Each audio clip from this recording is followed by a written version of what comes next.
Hello students, welcome to AC plus a digital platform of advance engineering classes. मैं हूं अनामिका सिंह और आज start करने जा रही हूं मैं केमिस्ट्री का एक नया चैप्टर जिसका नाम है फ्यूल, हिंदी में जिसे हम ईंधन कहते हैं।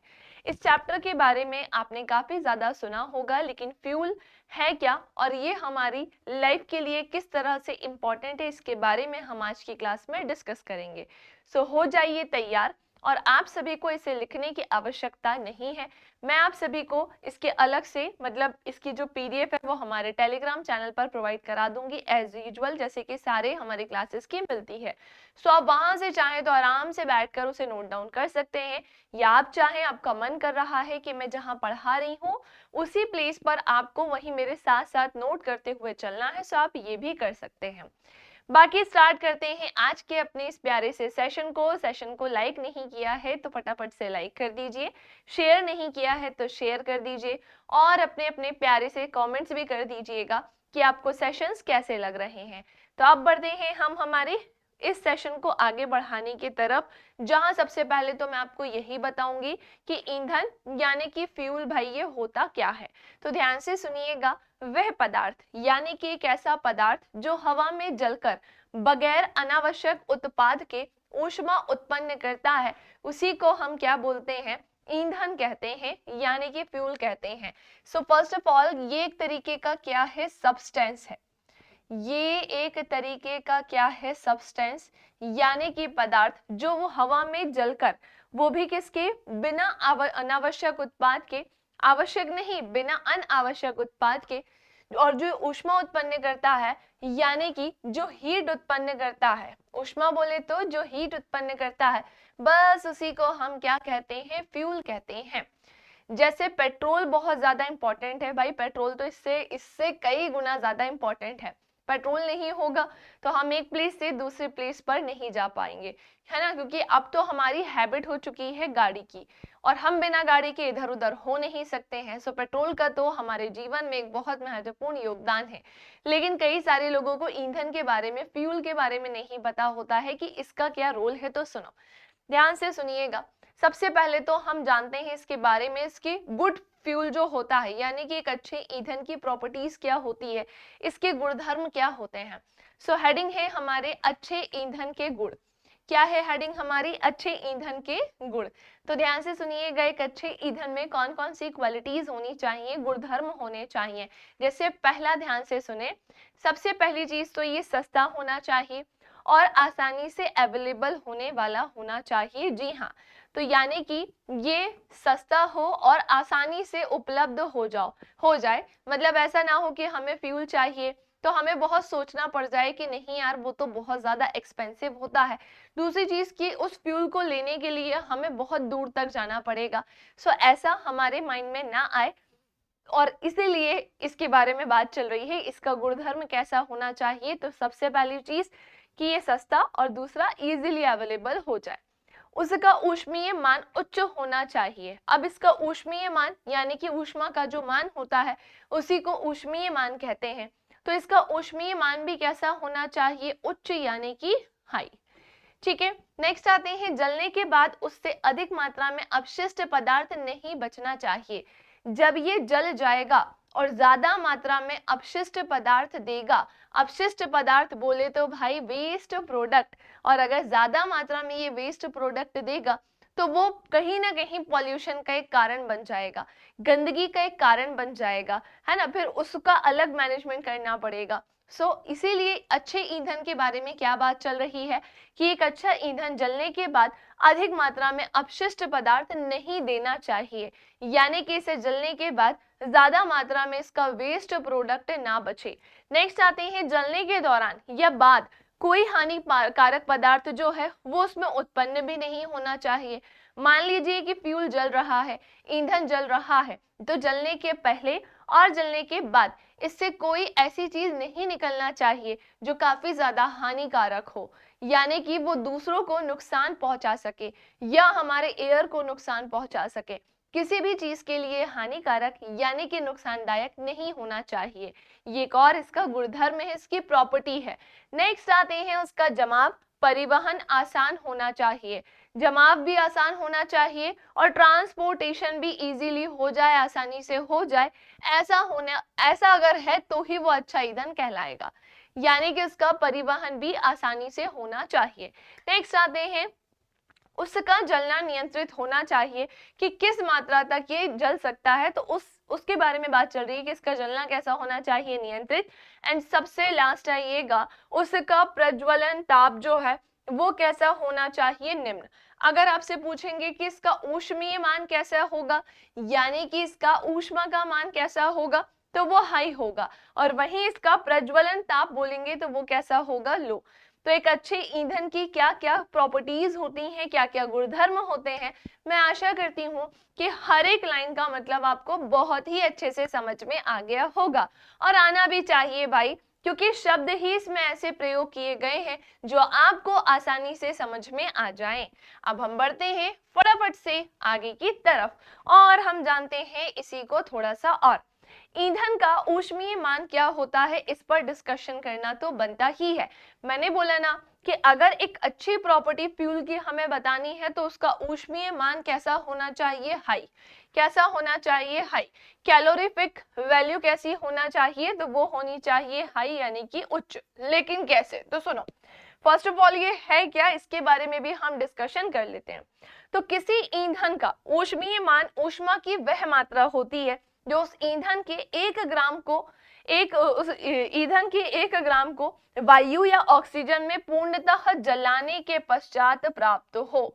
आप ध्यान से सुनना, ये कितनी अच्छी, मतलब आपको पता है क्या होता है कि कई सारी वर्ड्स ऐसे होते हैं जिनकी डेफिनेशंस अगर हम बुक में सर्च करने जाते हैं तो वो पता नहीं कौन कौन सी भाषा का प्रयोग किया जाता है जो कहीं ना कहीं हमारे लिए डिफिकल्ट हो जाती है। ईमानदारी से बताना, ऐसा होता है ना, मतलब मैं भी कई सारी बुक से पहले पढ़ा हुआ है, तो जब मैं देखती हूँ कि यार ये चीज की डेफिनेशन इस बुक में कितनी ज्यादा डिफिकल्ट है और यहाँ पर कितने अच्छे से लिखी है, तभी तो हम किसी एक सब्जेक्ट के लिए किसी एक बुक पर डिपेंड नहीं होते हैं। हम बहुत सारी चीजों से पढ़ते हैं और फिर हम उसके बारे में जानते हैं और फिर हम उसका निष्कर्ष निकालते हैं, है ना, और हम अपने आप को भी चेक करते हैं कि हमें क्या समझ में आ रहा है। सो मैंने इसलिए आप सभी के लिए इजी से इजी लैंग्वेज वाली चीजों का प्रयोग किया है, डेफिनेशंस ली है। तो अगर कोई तुमसे पूछे ईंधन का ऊष्मीय मान क्या होता है, तो ध्यान से सुनना। किसी ईंधन का ऊष्मीय मान ऊष्मा की एक ऐसी मात्रा होती है ना, ऊष्मा की एक ऐसी मात्रा होती है जो उस ईंधन के 1 ग्राम को वायु या फिर ऑक्सीजन में पूर्णतः जलाने के बाद क्या होती है, प्राप्त होती है। किसी भी अच्छे ईंधन का ऊष्मीय मान अधिक होना चाहिए, वेरी इंपॉर्टेंट, अभी हमने पढ़ा कि सभी ईंधनों में हाइड्रोजन का ऊष्मीय मान सबसे अधिक होता है, परंतु सुरक्षित भंडारण की सुविधा नहीं होने के कारण उपयोग आमतौर पर नहीं किया जाता है। अगर आपसे पूछेंगे कि ऐसी कौन सी गैस है ना, ईंधनों में भी अगर पूछेंगे कि ऐसा कौन सी चीज है जिसका ऊष्मीय मान सबसे ऊंचा होता है, सबसे अधिक होता है, तो आपका आंसर क्या आएगा, हाइड्रोजन। सभी ईंधनों में हाइड्रोजन का ऊष्मीय मान सबसे ज्यादा होता है, सबसे अधिक होता है। परंतु अगर हम सेफली इसको स्टोर करने की बात करें, अगर हम इसको सेफली स्टोर करने की बात करें, सुरक्षित रूप से भंडारण की बात करें, तो ऐसी सुविधा ना हो पाने के कारण इसका उपयोग यूजुअली क्या है, नहीं किया जाता है। इसका जो उपयोग है वो कॉमनली नहीं किया जाता है, किसका, हाइड्रोजन का ईंधन के रूप में। सो ये थी इसकी कहानी। आई होप आपको ईंधन का ऊष्मीय मान समझ में आ गया होगा। थोड़ा सा और समझना, हाइड्रोजन का उपयोग रॉकेट ईंधन के रूप में तथा उच्च ताप उत्पन्न करने वाले ज्वालकों में किया जाता है। अब कुछ लोग सोच रहे होंगे कि मैम इसका यूज बेसिकली ईंधन के फॉर्म में करते कैसे, फ्यूल के फॉर्म में कैसे करते हैं, तो इसका यूज जो किया जाता है वो रॉकेट ईंधन यानी कि रॉकेट फ्यूल के फॉर्म में, और फिर उच्च ताप उत्पन्न करने के लिए ज्वालकों के रूप में भी इसका यूज किया जाता है। हाइड्रोजन को भविष्य का ईंधन भी कहा जाता है, ये भी ध्यान रखिएगा, क्योंकि पूछा जाता है इस तरीके का क्वेश्चन कि भविष्य का ईंधन किसे कहते हैं, फ्यूचर फॉइल किसे कहते हैं, फ्यूल किसे कहते हैं, फॉइल कह रही हूँ भाई, फॉइल तो अलग ही हो जाएगा। सो फ्यूल ऑफ द फ्यूचर, तो हम क्या बोलेंगे, हाइड्रोजन, है ना। तो फ्यूचर का फ्यूल क्या होगा, तो वो हाइड्रोजन होगा। भविष्य का ईंधन किसे कहते हैं, हाइड्रोजन को कहते हैं। चलिए नेक्स्ट आते हैं। अब ये अजीब सा नाम आपको देखने को मिल रहा होगा, इसके बारे में हम जानते हैं। हमने जान लिया ईंधन क्या होता है, उसके प्रॉपर्टीज क्या होती हैं, और अब हमने क्या जाना, उसके बाद हमने जाना ईंधन का ऊष्मीय मान। और अब मैं एक नई चीज आपको पढ़ाने जा रही हूं, तो फटाफट से हो जाओ भाई तैयार। और आप सभी को यहां तक अच्छे से क्लियर हो गया है, समझ में आ गया है, ये भी कमेंट सेक्शन में बताते हुए चलना। भले ही मैं लाइव नहीं हूं आप सभी के सामने, लेकिन आप कमेंट सेक्शन में मुझसे पूरा अच्छे से बता सकते हैं कि यस मैम हमें यहाँ तक अच्छे से क्लियर हो गया, समझ में आ गया। अब ध्यान से सुनो, हम यहाँ पर अपस्फोटन व ऑक्टेन संख्या के बारे में जानेंगे। वैसे तो आप जो है इंजीनियर्स हैं सबके सब, तो आपको ऑक्टेन संख्या के बारे में पता ही होगा। चलो मान लेते हैं कि आपको नहीं पता, लेकिन नाम तो सुना होगा ना, ऑक्टेन संख्या जैसा कुछ होता है। तो ऑक्टेन संख्या और अपस्फोटन क्या होता है इसके बारे में हम जानेंगे। कुछ ईंधन ऐसे होते हैं जिनका वायु मिश्रण का इंजनों के सिलेंडर में ज्वलन समय के पहले हो जाता है। जो ज्वलन है वो समय के पहले ही हो जाता है, जिससे ऊष्मा जो है वो पूर्णतः कार्य में परिवर्तित ना होकर धात्विक ध्वनि उत्पन्न करने में ही डिस्ट्रॉय हो जाती है, नष्ट हो जाती है। मेरी बात फिर से सुनो, कुछ ईंधन ऐसे होते हैं जिनका वायु मिश्रण का इंजनों के सिलेंडर में ज्वलन समय के पहले ही हो जाता है। इंजनों के सिलेंडर में जो ज्वलन होना है ना, यानी कि जलना है, वो क्या होगा, टाइम के पहले ही हो जाएगा, जिसके कारण क्या होगा, ऊष्मा पूर्णतः काम करने में, जो हीट होगी, जो ऊष्मा होगी, तो पूरी तरह से काम करने में परिवर्तित नहीं होकर, वो परिवर्तित नहीं होगी, और फिर जो धात्विक ध्वनि होती है ना, फिर वो उसको उत्पन्न करने में क्या हो जाएगी, नष्ट हो जाएगी, है ना। तो ये पहले इसका मीनिंग समझ में आया। अब ध्यान से देखो, यही धात्विक ध्वनि क्या कहलाती है, तो यही धात्विक ध्वनि क्या कहलाती है, अपस्फोटन कहलाती है। क्या कहलाती है भाई, इसी धात्विक ध्वनि को हम अपस्फोटन कहते हैं, है ना, डेटोनेशन कहते हैं। क्लियर। नेक्स्ट आते हैं ऐसे ईंधन जिनका अपस्फोटन ज्यादा होता है, मतलब अधिक होता है, तो उपयोग के लिए उचित नहीं माने जाते हैं। मतलब वो हम यूज करने के पर्पस से देखेंगे तो वो अच्छे नहीं माने जाएंगे, है ना। नेक्स्ट आते हैं अपस्फोटन कम करने के लिए ऐसे ईंधनों में अपस्फोट रोधी यौगिक मिला दिए जाते हैं। अब हमें बहुत अच्छे से पता है कि ये ज्यादा होंगे तो यूज में नहीं आ पाएंगे, अगर ये ज्यादा मात्रा में होंगे तो हम इसे यूज नहीं कर पाएंगे। तो एक काम करते हैं, किसकी जो मात्रा ज्यादा है उसे कम करने का काम करते हैं। तो जिसके लिए किसका यूज करते हैं, अपस्फोट रोधी यौगिक यानी कि कंपाउंड का यूज किया जाता है, उसको इसमें मिला दिया जाता है, जिससे इसका जो अपस्फोटन है वो जो बढ़ा हुआ था वो धीरे धीरे करके क्या होने लगता है, कम होने लगता है। सबसे अच्छा अपस्फोट रोधी यौगिक कौन सा होता है, very very very important, IM पे लिख रही हूं यहाँ पर, तो ध्यान से सुन लेना कि सबसे अच्छा अपस्फोट रोधी यौगिक यानी कि कंपाउंड टेट्राएथिल लेड होता है। लेड यानी सीसा का तो नाम सुना ही होगा, है ना। तो लेड सीसा जो है वो ऊष्मा का सबसे खराब चालक होता है, बैड कंडक्टर होता है। हीट का बैड कंडक्टर कौन होता है, लेड यानी सीसा होता है, ऐसा मैंने आपको पढ़ाया है। याद करो, केमिस्ट्री में हमने मेटल्स नॉन मेटल्स नहीं पढ़े क्या, जी हाँ बिल्कुल पढ़े हैं, है ना, जी हाँ बिल्कुल पढ़े हैं। तो सबसे अच्छा अपस्फोट रोधी यौगिक टेट्राएथिल लेड होता है। चलिए नेक्स्ट आते हैं भाई, अपस्फोटन को ऑक्टेन संख्या के द्वारा व्यक्त किया जाता है।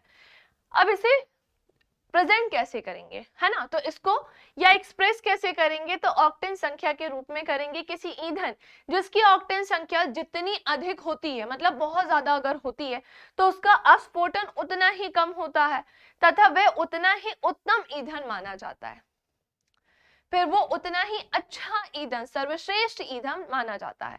हमने सुना है किसी ईंधन जिसकी ऑक्टेन संख्या जितनी ज्यादा है का अपस्फोटन उतना ही कैसा होगा, कम, क्योंकि अगर अपस्फोटन कैसा होगा, हाई, तो हम उसका यूज नहीं कर सकते, हैं। इसीलिए इसका अपस्फोटन अगर बहुत कम है, इसका मतलब वो सबसे अच्छा ईंधन माना जाएगा, और उसकी ऑक्टेन संख्या कैसी होगी, ज्यादा, यानी कि बहुत ज्यादा। डन।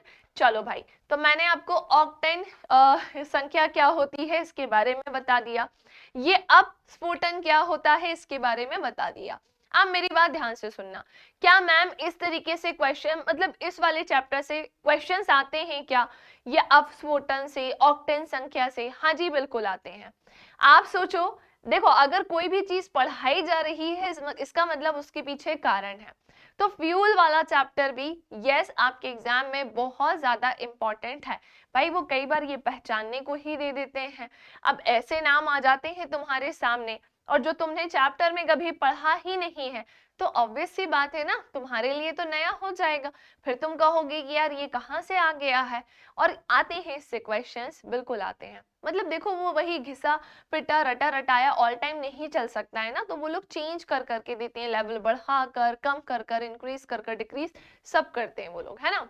तो बिल्कुल यहाँ से भी क्वेश्चन बन सकते हैं, इसलिए आपको ध्यान से सुनते हुए चलना है।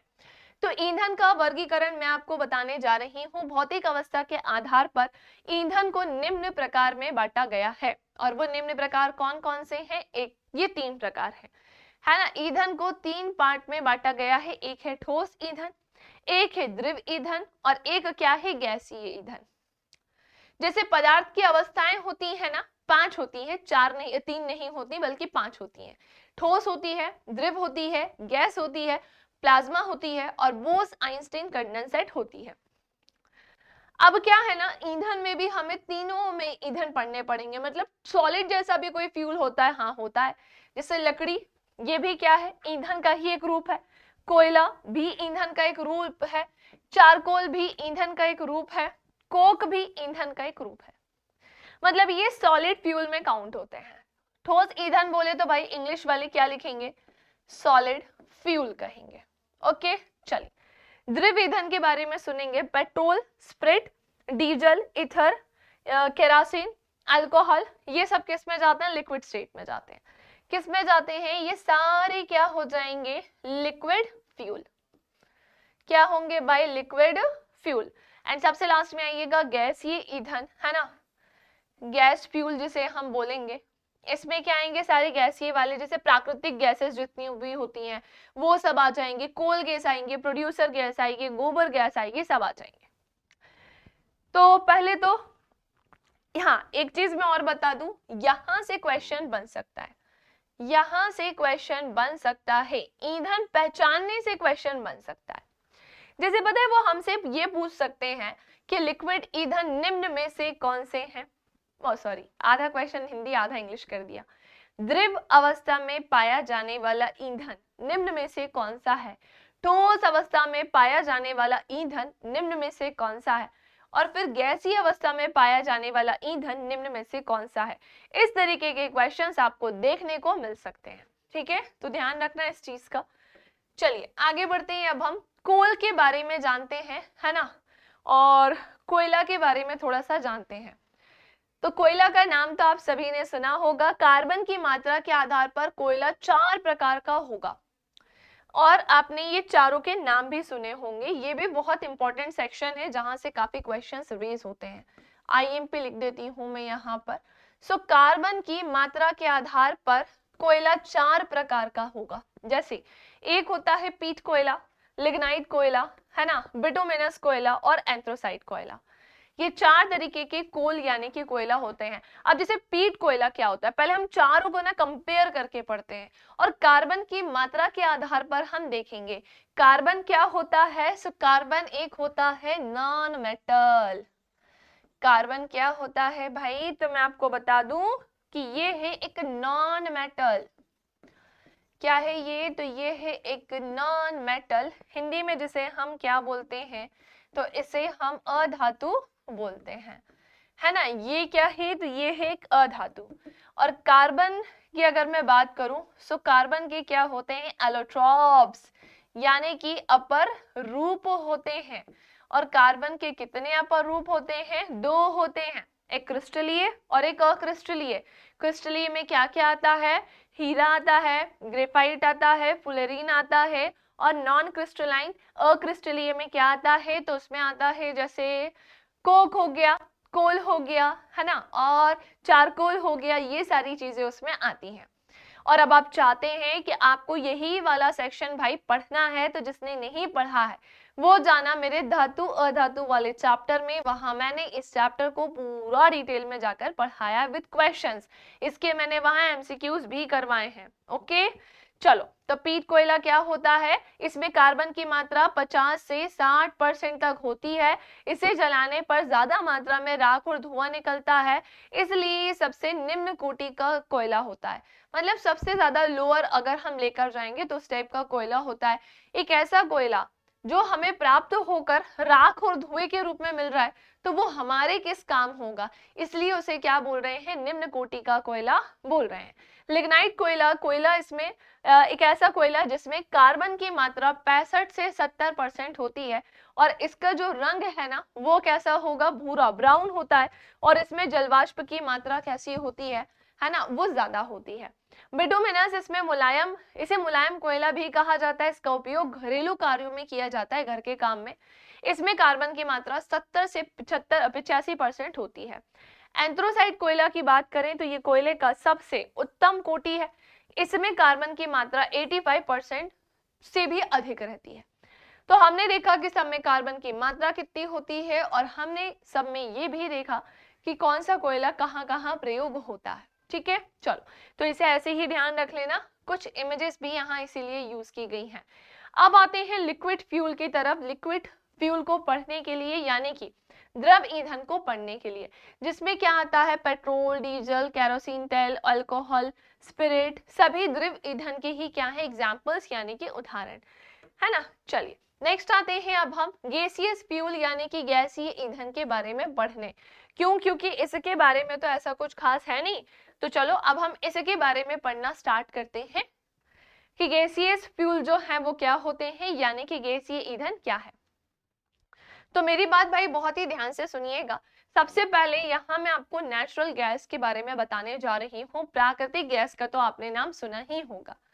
सो ये पेट्रोलियम कुआं से निकलता है ना। नेचुरल गैस कहाँ से निकलती है, सो ये वेल्स यानी कि कुएं से निकलती है। इसमें 95% हाइड्रोकार्बन होता है, जिसमें 80% मीथेन रहता है। Very very very important. अच्छा, क्या होता होगा, जैसे कई बार आप ये चीजें पढ़ते होंगे, है ना, तो आपके माइंड में आता होगा कि यार ये मैं याद कैसे करूं। आप में से कई सारे स्टूडेंट्स ऐसा सोचते होंगे ना कि यार मैं ये पढ़ तो रहा हूँ, लेकिन मुझे पता है कि मैं थोड़ी देर बाद इसे भूल जाऊंगा। अभी मैम पढ़ा रही है तो दिमाग में बैठा है कि अच्छा, ईंधन भी ठोस भी होते हैं, द्रव भी होते हैं, गैस भी होते हैं। पेट्रोल है तो वो द्रव में जाएगा, प्राकृतिक गैस है तो फिर वो गैसियस वाले में चली जाएगी, है ना। तो मैम ने अभी समझाया तब तो समझ में आ गया, लेकिन जब मैं इसे खुद से पढ़ने की कोशिश करूं तो फिर मैं कंफ्यूज हो जाता हूँ। तो क्या होता है कि ये कुछ ऐसे चैप्टर्स है जो आपको बार बार रिवाइज करते हुए चलना पड़ता है। जैसे आपके टेक्निकल सब्जेक्ट्स होते हैं, टेक्निकल सब्जेक्ट्स कैसे होते हैं, उन्हें भी तो आप बार बार रिवाइज करते हुए चलते हो ना। उन्हें भी तो बार बार रिवाइज करते हुए चलते हो, क्योंकि हम डेली बेसिस पर उनके बारे में कॉन्वर्सेशन नहीं करते हैं, तो वो हम कहीं ना कहीं भूलते हुए चलते हैं। अब जैसे कोई न्यू मूवी आती है मार्केट में, तो सबके मुंह से हम उसका नाम सुनते हैं, तो वो हमें कितना जल्दी याद होता है। लेकिन हमारे सब्जेक्ट को लेकर तो आमतौर पर कोई ऐसी बातें नहीं करता है। कोई आपसे नेचुरल गैस पर बात करेगा क्या, नहीं करेगा, डेली बेसिस पर तो नहीं होगी, लेकिन उस तरीके की चीजों पर होती है, तो हमारा ध्यान कहाँ चला जाता है, उधर पर। हम उधर ज्यादा फोकस्ड हो जाते हैं, क्योंकि वहां पर सारे ही लोग चर्चा कर रहे हैं, तो हमें लगता है हम भी जाके चले आते हैं, हम भी वहीं चर्चा करेंगे, और फिर हम इन सब चीजों से दूर होते हुए चले जाते हैं। पर आप ये क्यों भूल रहे हैं कि ये आपके काम की है, वो काम की नहीं है। इस एग्जाम्पल से बस मैं आपको ये समझाना चाह रही थी कि वो चीजें जो सब लोग डिस्कस कर रहे हैं वो उतना काम की नहीं है, मतलब वो नहीं है हमारे काम की। और जो चीजें कोई डिस्कस नहीं कर रहा है, एक्चुअल में वो हमारा कैरियर बनाने वाली है, वो हमारा फ्यूचर बनाने वाली है। और कोई पढ़ाई के बाद ऐसे डेली बेसिस पर कैसे डिस्कस कर सकता है, जहां जरूरत पड़ेगी वहीं डिस्कशन होगा ना। तो आप यही सोचकर अपने सारे सब्जेक्ट को टाइम टू टाइम रिवाइज करते चला करें, चाहे वो टेक्निकल हो चाहे वो नॉन टेक्निकल। और केवल टेक्निकल पढ़कर पेपर नहीं निकलेगा, ये बात तो आपको पता चल ही गई होगी। आपको नॉन टेक्निकल का भी पार्ट पढ़ना पड़ेगा। आपको क्या पढ़ना होगा, नॉन टेक्निकल का पार्ट भी पढ़ना होगा। ओके, तो प्राकृतिक गैस, अब आते हैं इसकी तरफ। और मैं आशा करती हूँ कि आपको ये मेरी बात समझ में आ गई होगी। और आप लोग टाइम टू टाइम रिवीजन करेंगे नोट्स के, ताकि आपको जितना पढ़ाया गया है वो याद रहे, है ना। चलो, सो प्राकृतिक गैस के बारे में जानते हैं। पेट्रोलियम कुआं से निकलता है, कुएं से निकलता है। इसमें 95% हाइड्रोकार्बन होता है और 80% मीथेन होता है। घरों में प्रयुक्त होने वाली द्रवित प्राकृतिक गैस को एलपीजी कहते हैं। एलपीजी का फुल फॉर्म तो पता ही होगा, लिक्विड पेट्रोलियम गैस ये कहलाती है। सो घरों में हम लिक्विड स्टेट में किसका यूज करते हैं, तो यस एलपीजी का ही यूज करते हैं। यह ब्यूटेन एवं प्रोपेन का मिश्रण होता है, जिससे उच्च दाब पर द्रवित कर सिलेंडर में भर दिया जाता है और हम उसका डेली सुबह शाम दिन में कुछ भी बनाना हो तो उसका हम यूज करते हैं। तो घरों में इसका यूज किया जाता है। एलपीजी अत्यधिक ज्वलनशील होता है ना, बिल्कुल सही। अतः इससे होने वाली दुर्घटना से बचने के लिए इसमें सल्फर के यौगिक यानी कि मिथाइल मार्कोप्टेन को मिला दिया जाता है। अगर कोई दुर्घटना घट सके, क्योंकि ये काफी ज्यादा ज्वलनशील है, तो ये आग ना पकड़ जाए किसी के संपर्क में आकर, तो ये ज्वलनशील है तो ये आग ना पकड़ ले, कोई दुर्घटना ना घट जाए, तो उस दुर्घटना से पूरी तरह से तो नहीं बच सकते, क्योंकि यार वो ज्वलनशील है तो वो तो रहेगी ही, लेकिन उसे थोड़ी सी मात्रा में कम कर कर उसमें क्या मिलाया है, मिथाइल मार्कोप्टेन को मिलाया है, ताकि इससे रिसाव को इसकी गंध से पहचान लिया जाए। जैसे हमारे घर में होता है ना, गैस सिलेंडर में कई बार अगर जो पाइप लगी हुई है वो रहती है, अगर वो थोड़ी सी लीक हो जाए या वो कहीं से कट पिट जाए, तो इसकी स्मेल के कारण हम पहचान जाते हैं कि गैस जो है वो लीक हुई है। यही होता है ना, इसकी स्मेल के कारण हम पहचान जाते हैं कि गैस जो है वो लीक हुई है, और वहां पर फिर हम उस पर काम करते हैं। लेकिन मान लो कि अगर ये नहीं होता तो हमें तो पता ही नहीं चलता और गैस लीक होती रहती। जैसे कई बार ऐसा होता है कि कुछ नौसिखिया होते हैं, अगर वो खाना बनाने जाते हैं, मम्मी के साथ तो ऐसी मिस्टेक्स बहुत ही रेयरली होती है कि खाना बनाया और गैस खुली टूट गई और वो चली गई, नहीं। लेकिन कुछ हमारे जैसे महान लोग होते हैं जो खाना बनाने अगर कभी कभी गए, तो वहां जाकर पता चला कि हमने बनाया और गैस जो है, हालांकि मैं ऐसी लापरवाही नहीं करती, मैं बता दूं, वरना तुम सोचो कि मैम खाना नहीं बनाती हैं तो मैम शायद आग वाग लगा सकती है घर में, ऐसा नहीं है ना। तो कुछ लोग बाय मिस्टेक हो जाती है चीज की, जो गैस होती है जल नहीं रही होती है लेकिन वो चालू ही रह जाती है, XYZ कोई भी रीजन हो। तो अब उसका पता कैसे चलता है, उसकी स्मेल के कारण, है ना। उसकी गंध इतनी ज्यादा तेज होती है कि उसकी स्मेल के कारण हम पहचान जाते हैं कि यार ये कहीं ना कहीं तो गैस लीक हुई है, जिसकी ये बहुत तेजी से स्मेल आ रही। इवन पड़ोस में भी अगर होगा ना तो भी तुम्हें पता चल जाएगा, हालांकि फिर तब तक तो कबाड़ा ही हो जाएगा पड़ोस से अगर तुम्हारे घर में स्मेल आ जाए। और ज्यादा मात्रा में भी ये नहीं आनी चाहिए, क्योंकि ये कैसी होती है, काफी ज्यादा ज्वलनशील होती है, आग पकड़ लेती है, समझ रहे हो। चलिए नेक्स्ट आते हैं, अब हम काऊ डक के बारे में जानते हैं। गोबर गैस का तो आपने नाम सुना ही होगा, किसका नाम सुना होगा, गोबर गैस का तो नाम आपने सुना ही होगा। चलो जानते हैं इसके बारे में। गीले गोबर, हाँ गीले गोबर पशुओं के मल से ही निकलता है, ऑब्वियस सी बात है गोबर तो गीले गोबर के सड़ने पर ज्वलनशील मीथेन गैस बनती है। और जब ये सड़ जाता है ना तो उसमें क्या बनती है, ज्वलनशील मीथेन गैस बनती है, जो वायु की उपस्थिति में सुगमता में से जलती है। गोबर गैस संयंत्र में शेष रहे पदार्थ का उपयोग कार्बनिक खाद्य के रूप में किया जाता है। जो गोबर होता है ना, उसका यूज बेसिकली किसके फॉर्म में करते हैं, है ना, उसमें जो काम की चीज होती है उसका बेसिकली जो यूज है ना वो खाद्य पदार्थ के रूप में किया जाता है, काफी ज्यादा इंपॉर्टेंट होता है। और ये है ना, तो खाद्य पदार्थों में इसका यूज किया जाता है। प्रोड्यूसर गैस का तो नाम शायद आपने केवल सुना ही रखा हो, बस सुना ही हो, लेकिन इसके बारे में जानते हैं कि क्या होती है। ये गैस लाल तप्त कोक पर वायु प्रवाहित करके बनाई जाती है ना। एक चीज और, जैसे गोबर गैस की बात ही चल रही है ना, तो इसका जो गोबर का अगर हम बात करें तो उसका कई सारी चीजों के ट्रीटमेंट में भी यूज किया जाता है ना। मैंने सुना है कि किसी किसी का वो फुंसा या फफोला टाइप कुछ हो जाता है, तो उसको कुछ ऐसे थोड़ा सा गोबर लेके उसको तवे पे सेका जाता है और उसको ऐसे लगाया जाता है। मतलब इसका ना अच्छी अच्छी चीजों में भी यूज किया जाता है, मतलब किसी का इलाज करने में, ट्रीटमेंट करने में, ऐसे में भी यूज किया जाता है। इसी के साथ साथ इसके कंडे बनाए जाते हैं, पूजा पाठ में भी इसका यूज किया जाता है, हवन के टाइम भी इसका यूज किया जाता है। तो गोबर गैस की अगर बात करें, खैर ये तो गैसियस फॉर्म में मिलेगी तो गैस का तो नहीं, लेकिन हाँ जो गीला गोबर होता है उसका यूज किया जाता है ना, पर सड़ने के बाद नहीं किया जाता, उसको तो फिर फेंक देते, गंदी सी स्मेल आती है फिर तो। प्रोड्यूसर गैस, ये गैस लाल तप्त कोक पर वायु प्रवाहित करके बनाई जाती है ना। किस पर बनाई जाती है? तो लाल तपते हुए कोक पर वायु को प्रवाह किया जाता है और फिर इसे बनाया जाता है। इसमें मुख्यतः कार्बन मोनोऑक्साइड ईंधन का काम करता है ना। अब इसमें मेनली काम वाली चीज कौन सी होती है? तो वो कार्बन मोनोऑक्साइड होती है। इसमें काम वाली चीज क्या होती है? कार्बन मोनोऑक्साइड, जो ईंधन का काम करती है। इसमें 70% नाइट्रोजन, 25% कार्बन मोनोऑक्साइड और 4% कार्बन डाइऑक्साइड भी होती है, CO2 भी होती है। इसका ऊष्मीय मान कितना होता है? तो 1100 से लेके 1750 किलो कैलोरी होता है ना, बाय केजी। और कांच एवं इस्पात उद्योग में इसका उपयोग ईंधन के रूप में किया जाता है, फ्यूल के रूप में किया जाता है। तो प्रोड्यूसर गैस क्या होती है? आई थिंक आपको समझ में आ गया होगा। वाटर गैस के बारे में जानते हैं, जल गैस क्या होती है इसके बारे में डिस्कशन करते हैं। इसमें हाइड्रोजन 49% होता है, कार्बन मोनोऑक्साइड 45% है और कार्बन डाइऑक्साइड कितनी है? 4.5%। और इसका ऊष्मीय मान 2500 से 2800 होता है। इसका उपयोग हाइड्रोजन एवं अल्कोहल के निर्माण में अपचायक के रूप में करते हैं। सुनो, जल गैस का यूज इनके निर्माण में अपचायक के फॉर्म में किया जाता है ना। किसके रूप में? अपचायक के रूप में किया जाता है। चलिए नेक्स्ट आते हैं, सबसे लास्ट अब क्या बची है? कोल गैस बची है। इस पर भी हम डिस्कशन कर लेते हैं कि ये कोल गैस क्या होती है। फिर हम एक बार स्टार्टिंग से जाकर क्विक रिवीजन करेंगे और फिर हम हमारे सेशन को कर देंगे ओवर, यानी कि फिनिश। और मैं पूरी उम्मीद करती हूँ, आशा करती हूँ कि आपको ये चैप्टर क्लियरली समझ में आ गया होगा।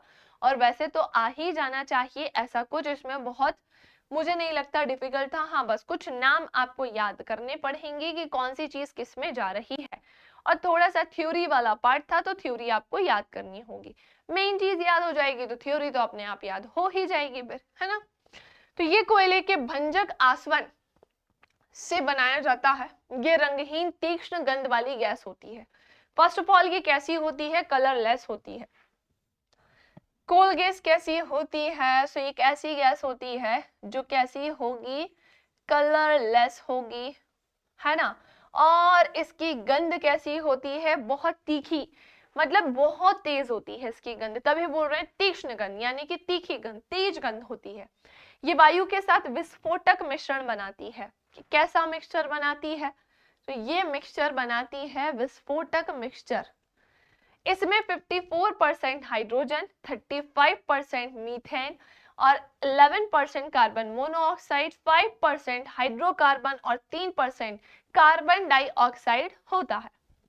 ईंधन का ऊष्मीय मान उसकी कोटि का निर्धारण करता है। किसका? उसकी कोटि का निर्धारण करता है।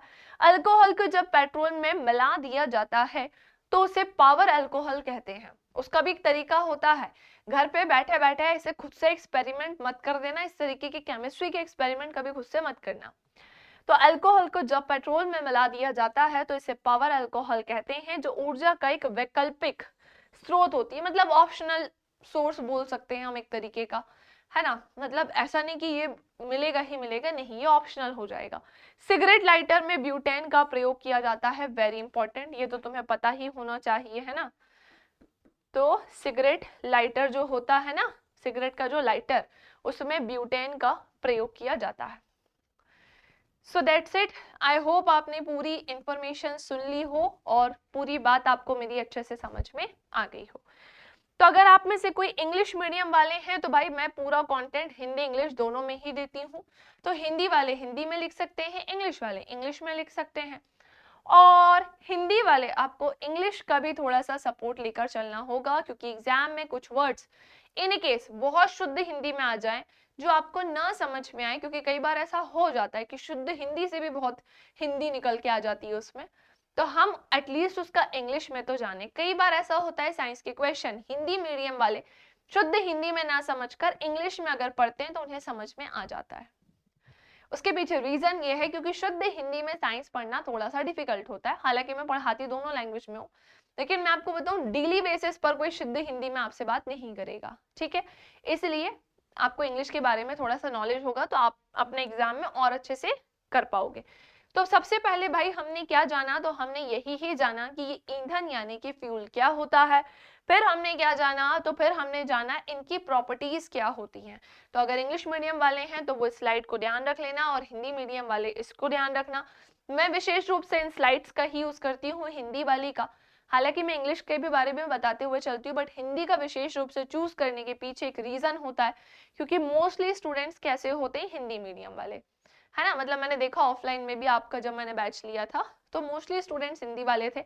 और इंग्लिश में भी बताती चलती हूँ तो मुझे लगता है कि हमारी एक ऐसी लैंग्वेज है जो सबको समझ में आ जाती है, तो बेटर है कि इसी में समझाओ, और इंग्लिश तो है ही, ठीक है। फिर मैंने आपको इसका ऊष्मीय मान बताया कि ईंधन का ऊष्मीय मान, ये पहली बात तो है क्या, क्योंकि इसके पहले बार बार वो वर्ड आया था, एक बार आया था लेकिन पता नहीं था कि ये क्या होता है ना। आपको नहीं पता था तो मैंने बताया कि भाई रुक जाओ, ठहर जाओ, आगे पता चलेगा, ठीक है। फिर मैंने आपको बताया किसके बारे में, अपस्फोटन व ऑक्टेन संख्या क्या होती है इसके बारे में। एंड नेक्स्ट हमने क्या डिस्कस किया इसे पूरा पढ़ने के बाद यहाँ तक। फिर हमने जाना ईंधन का वर्गीकरण, इसका क्लासिफिकेशन हमने देखा, जो कि सॉलिड, लिक्विड और गैसियस फॉर्म में आपको दिख रहा होगा। 3 तरीके से मैंने आपको ये बताया। नेक्स्ट आते हैं कोयला कि अगर हम बात करें कोल यानी कि जो कोयला होता है, उसमें भी हम पीट कोल, लिग्नाइट कोल, बिटुमिनस कोल, एंथ्रोसाइट कोल आपके सामने है, और जिसे मैंने पूरा एक एक करके समझाया कि ये कोल किस प्रकार के होते हैं। एंड वेरी इंपॉर्टेंट, हमने लिक्विड फ्यूल के ऊपर डिस्कशन किया कि ये द्रव वाले जो फ्यूल होते हैं वो क्या होते हैं। तो diesel, petrol, kerosene oil, alcohol, है ना, स्पिरिट, सभी जो है वो लिक्विड जो है फ्यूल के फॉर्म में आते हैं। और पेट्रोल का यूज तो आप सभी को पता ही है कि पेट्रोल एक ऐसी चीज है जो डेली, डे बाय डे इसका प्रयोग जो है वो, मतलब इसका यूज जो है वो बढ़ता ही जा रहा है। ये कितना ही महंगा हो जाए लेकिन लोग इसे खरीद रहे हैं, क्योंकि एक प्लेस से दूसरे प्लेस पे कहीं दूर जाना है और आपके पास व्हीकल है तो आपके माइंड में यही आता है कि भरवा देते हैं पेट्रोल, वहां तक आसानी से पहुंच जाएंगे, है ना। हालांकि आने वाले समय में, फ्यूचर में इसकी कमी जरूर देखने को मिलेगी, है ना, और बहुत जल्दी मिलेगी। बहुत जल्दी ऐसा नहीं कि अगले 6 महीने में, लेकिन कई सालों के बाद इसकी कमी देखने को मिलेगी, मतलब पेट्रोल पूरी तरह से खत्म हो जाएगा। नेक्स्ट आते हैं नेचुरल गैस, जो कि मैंने आपको पढ़ाया कि यस, गैसियस फ्यूल में भी सबसे पहले मैंने आपको प्राकृतिक गैस क्या होती है इस पर डिस्कशन किया। फिर मैंने आपको बताया, है ना, जैसे नेचुरल गैस में तो बेसिकली हमने एलपीजी के बारे में जाना। काउडक गैस क्या होती है ना, बायोगैस के नाम से जो कि जाने जाती है। गोबर गैस किसे कहते हैं, सो ये गोबर के ही बनने से होती है। और उसके बाद हमने प्रोड्यूसर गैस क्या होती है इसके बारे में जाना, और इसे भी पूरा अच्छे से डिस्कस किया। फिर कहाँ है water gas, and water gas के बाद सबसे लास्ट में क्या आ जाएगा भाई, कोल गैस। कोल गैस पर भी हमने अच्छे से डिस्कशन कर लिया। सो मैं आशा करती हूँ कि आपको मैंने जितना भी इस चैप्टर में पढ़ाया है वो अच्छे से समझ में आ गया होगा, ठीक है। सो कमेंट सेक्शन में जरूर से जरूर बताना। बाकी अब क्वेश्चन ये उठता है कि मैम इस थ्योरी की पीडीएफ हमें कहाँ पर मिलने वाली है। सो इसकी पीडीएफ आपको मिलेगी AC advance engineering classes, sorry, इसकी पीडीएफ आपको कहाँ मिलेगी, तो वो आपको टेलीग्राम पे मिलेगी। बाकी फेसबुक का मैं आपको ये बताना चाहती हूँ कि क्लासेस की अगर आपको और इन्फॉर्मेशन अलग, मतलब क्लासेस के रिगार्डिंग इंफॉर्मेशन चाहिए हो, वैकेंसीज की अदर इंफॉर्मेशन चाहिए हो, सो आप हमारे फेसबुक पेज से जुड़ सकते हैं, जहां पर एसी एडवांस इंजीनियरिंग क्लासेस के नाम से ये पेज बना हुआ है। यदि आप इससे जुड़ेंगे तो आपको और भी अलग अलग कई तरीके की इंफॉर्मेशन मिलेंगी। साथ ही साथ बात भाई आप हमारे इंस्टाग्राम से भी जुड़ सकते हैं, और ये तो टेलीग्राम चैनल आपको पता ही है।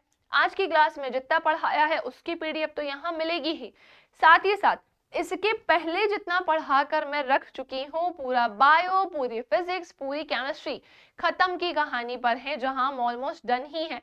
तो उन सब की पीडीएफ्स आपको कहाँ मिलेगी, AC plus app and YT discussion channel पर मिलेगी।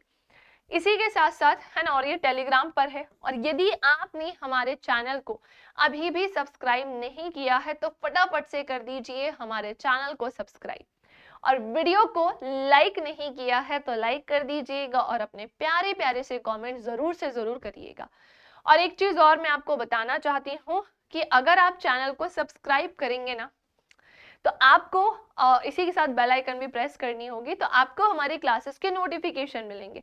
सो टाइम टू टाइम आपको इन्फॉर्मेशन मिलेगी कि हमारी क्लासेस कब और किस टाइम आ रही हैं, चाहे वो टेक्निकल हो या फिर वो क्या हो, नॉन टेक्निकल।